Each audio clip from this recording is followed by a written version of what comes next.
Welcome to Liz Karter, a renowned specialist in women and problem gambling. Hello Liz, and thank you for being the guest on our 4th episode of the Break Even podcast. To start off, what I'd like to ask you is, what made you get into gambling therapy? Good morning, Ian. It's lovely to be here. It's a real honour to be asked. What made me get into it? Well, I think I was drawn to a career that involved engagement with other people and helping other people to grow. I was a late starter to my professional career, having got married very, very young and having had 3 children, and suddenly found myself alone with a baby and a 5-year-old and a 7-year-old. And so decided now was the time to start a career. So I considered teaching, I considered social work, and I considered counselling and therapy. And to be honest, I was put off the teaching by a teacher friend and the social work by a social worker friend who said, you'll be eaten alive. So I just set off down that path. But when I think about it, all of those 3 things, as I said, involve engagement and helping people to learn and develop. So that was really the start of it for me. Great. So tell me a bit more about your journey into therapy, and in particular your time on the National Gambling Helpline. My time on the National Gambling Helpline really came about, actually, in part through you, because, of course, you and I did our advanced diploma together. And at that time, we needed a placement. And I remember you telling me that GamCare were taking on helpline staff. And at that stage, I, like so many other people, were thinking, how can anyone become addicted to gambling? Whatever is that really about? But I found that I really felt that I understood it. You know, at that time, it was being described very much as something that was self-destructive. But for me, very quickly, I could see that, although, of course, the consequences are destructive, that the intention was somebody's attempt at surviving something in their life that they found very difficult. And the helpline at that stage, of course, as you will remember, was described as counselling, advice and information.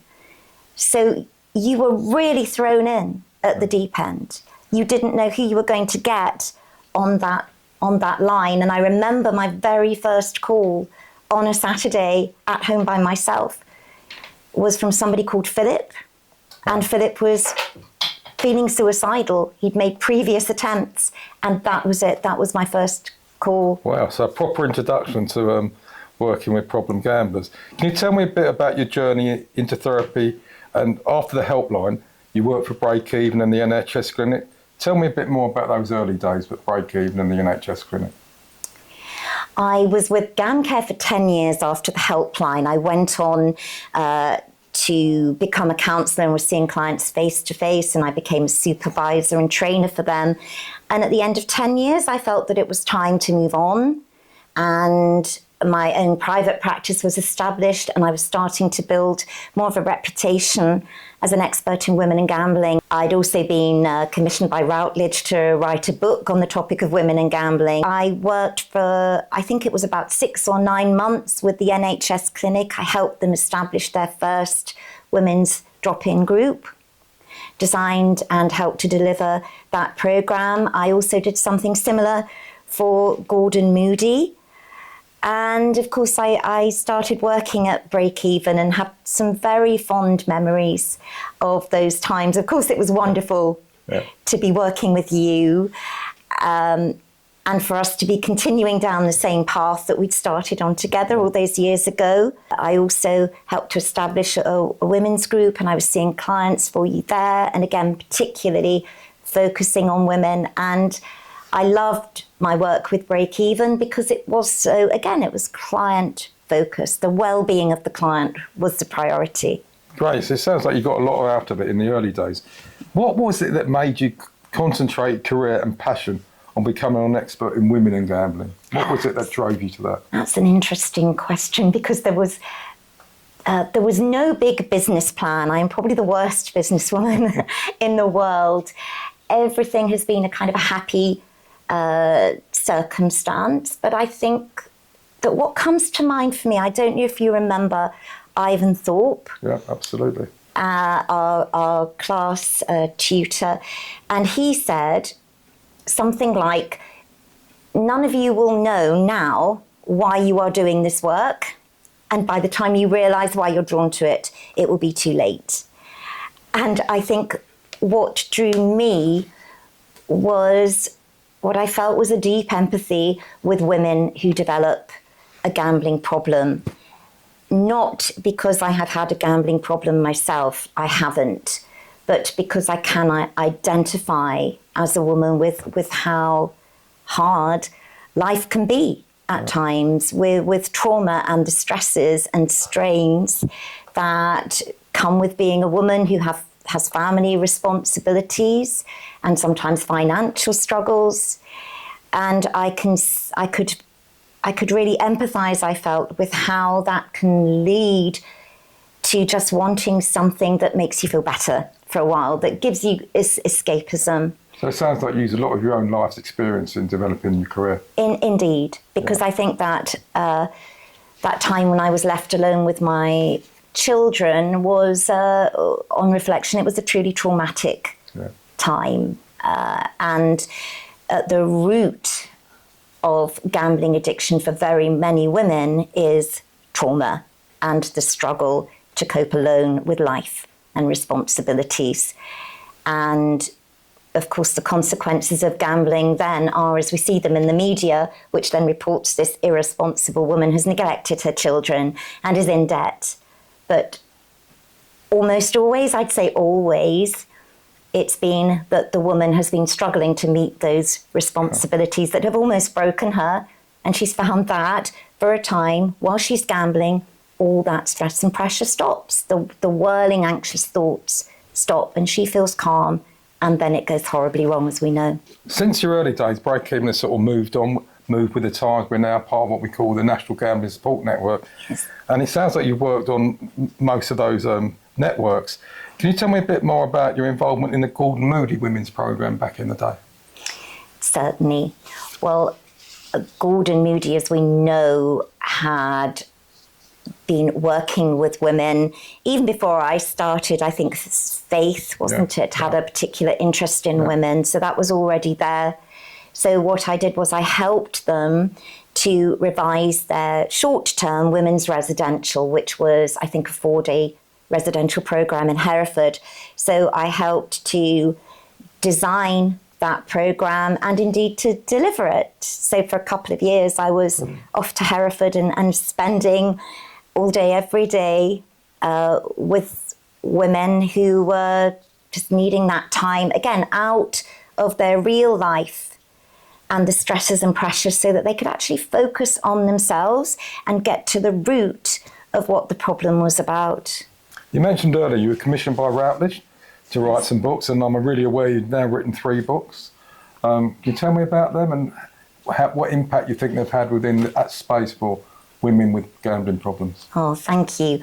Well, the first one was published in 2013, called Women and Problem Gambling. I think I came up with what I thought was a very beautiful and poetical title, but Routledge didn't want that. They wanted something more obvious. I then wrote a book a couple of years later, which followed the year in a life of an actual women's group I was facilitating. They were aware of that. And the third book I published with Amazon, which was really, I felt, a distillation of everything I had learnt from the women I'd worked with over the years, which they can helpfully buy at an affordable price and use to help themselves. And I've been blessed to receive very good feedback. And what is always most important to me is when the women that I have helped, or women I've never met who have problems, tell me that it's made a difference in their life. And I recently received a call from a woman in the US thanking me because she said there is just such little help over there and she didn't even know that specific help for her was available. That's absolutely fantastic that it's actually gone global.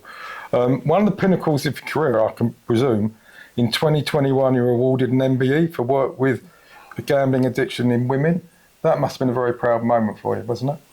Gosh, it was a proud moment, and yes, it was humbling. I think people often talk about it's humbling, and it is, because I think when I received that notification, what people talk about their life flashing before them, and I had that sort of experience, and it was very strange, because I just saw all the years of work and all the people that I'd worked with, wow, and how blessed I'd been, and to see such transformations in people, and all the help and support from my peers that I'd received, encouragement.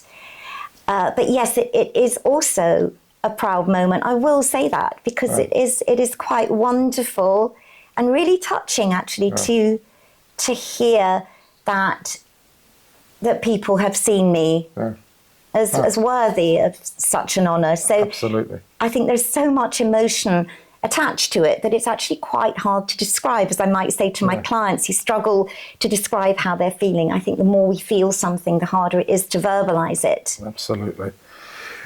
Moving on with the actual talking about the gambling, if I asked you to name 3 traits of women gamblers and how they present differently to men, what would they be if you could only name 3? 3. So the first one, I think, would be something that would be perhaps more obvious, that women tend still to use products. I won't say that men don't use, but women are much more likely to present with problems with online gambling. It tends to be easy play products like bingo or slots. Historically, it was land-based slot machines or fruit machines. And that is because, on the whole, women are wanting something that enables them not to feel. So that is a big difference. I am still much more likely to hear a man with a gambling addiction talk about wanting the buzz or the rush or the excitement. And that's what he's missing, because that is helping him to transcend and escape. But for a woman, often, as I've mentioned today, women talk to me about lives that are too stimulating in all the wrong kind of ways. They're jam-packed full of stress and anxiety. One woman described it to me as, in my head, everything is just too fast, it's too busy, it's too noisy. Yeah. And when they're in front of that screen or that slot machine, it's as if for that time it all stops, because there is just that focus. It's like a form of mindfulness. Yeah. So that is one difference. I'll stop myself there, I'll go on too long. Another difference is the level at which women feel guilt. Men feel guilt, so I'm not saying that they don't. I have always worked with men, and I still do, and I know that they feel guilt for their gambling. Women feel it at a deeper, more excruciating level, and it is something that can go on for years. They almost will give themselves a life sentence for the harm that they believe they have done to the people that they love, the very people who they were trying in the first place to support and to care for, often to the detriment of themselves. And that's why they needed to self-medicate with gambling. And that very guilt can be a huge block to recovery, because a woman in that situation in early recovery then feels she has so much to make up for. So I will give the people I love now all my time, all my money, all my energies to make up for the lack of those things when I was gambling. Yeah. And of course, eventually that leads to her feeling exhausted, sometimes resentful and frustrated and stressed and anxious all over again. And then, of course, it makes sense. She's at risk of turning to gambling. Yeah. So that's one difference. And the third thing, again, I think is something that a woman experiences in a different way to men, and that is the loss of time that can have a particularly detrimental effect to a woman. Again, yes, we're in 2024, but still, even women who are climbing the career ladder feel a great sense of responsibility to be looking after their loved ones. Sometimes it's children, husbands and partners, older parents and grandchildren, and climbing the career ladder. And being lost to the world of gambling because of the pressure of those things, of course, then has a great impact on those relationships that sometimes have a very lasting consequence. Her relationship with her partner and with adult children can suffer for many, many years.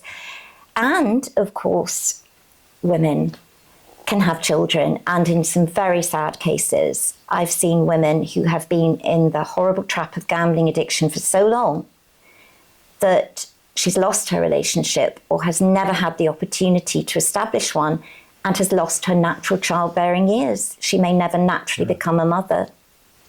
Really, really sad. I mean, I know at Break Even and within the wider network, we see so many more women coming forward now, which is pretty good. One question, around the gambling and women is, one of the really underrepresented groups are affected others. We see a lot of men affected others now, mainly women, but still quite a large percentage of men. But not enough people come forward. Have you had an experience of working with women affected by gambling? And how are they any different to maybe men that are suffering from somebody else's gambling? That's a very good question. Yes, I do work with affected others, both men and women. And I think in both the men and women what I see is it's like a ghost of that person and the person that they were, because they have become completely preoccupied with their partner and their addiction in just the same way that the person with the gambling addiction is preoccupied with their gambling. Yeah. They are lost to it. And so a big part of the work that I do is helping, be that man or woman, helping them to sort of separate themselves out. Absolutely. And to find themselves again. Because if they are completely lost to managing their partner and their addiction, then that is an addiction in itself. And because they feel then there is nothing else of them, they have ceased to exist. They've forgotten what their interests were. Yep. They no longer care for themselves physically and mentally or emotionally. They then feel even more dependent on that partner, because if that partner were to go, they feel they would cease to exist. So a big part of the work I do is kind of bringing them back to life. Sure. Sadly, gambling across the world has got one of the highest rates of suicide ideation and actual suicide. Actually, September is Suicide Awareness Month. What are some signs to look out for that someone may be struggling, and what advice can you give to those who are struggling or know someone who might be struggling? I think there are, of course, very obvious signs that somebody, we will see somebody's physical health is suffering. Perhaps they're less inclined to eat. They show less interest in the things that they were interested in before their relationships. Maybe they used to be interested in reading or watching films. All of that is starting to unravel. And that person is becoming increasingly withdrawn from life. Often I find that people who really do intend to commit suicide are planning for it. And so I think, yes, if there is a concern, if anybody is concerned about anybody, then it is important to voice that concern. I think often we don't, because the fear is that we are going to make something worse. Absolutely. So I think it's not being afraid of having that conversation. I think generally as people, it's what we don't say rather than what we do say that causes the problem. Totally 100% agree with that. I'm going to bring this to a close now. Liz, thanks very much for joining us today, and wish you well with your future career. Oh, thank you very much, Ian. If you or someone you know is affected by gambling-related harm, please call us on 01273 833 722 or visit our website www.breakeven.org.uk. Alternatively, please call the National Gambling Helpline on 0808 8020 133. Please ensure to like and subscribe to all our social media channels and keep this message out there. Thank you.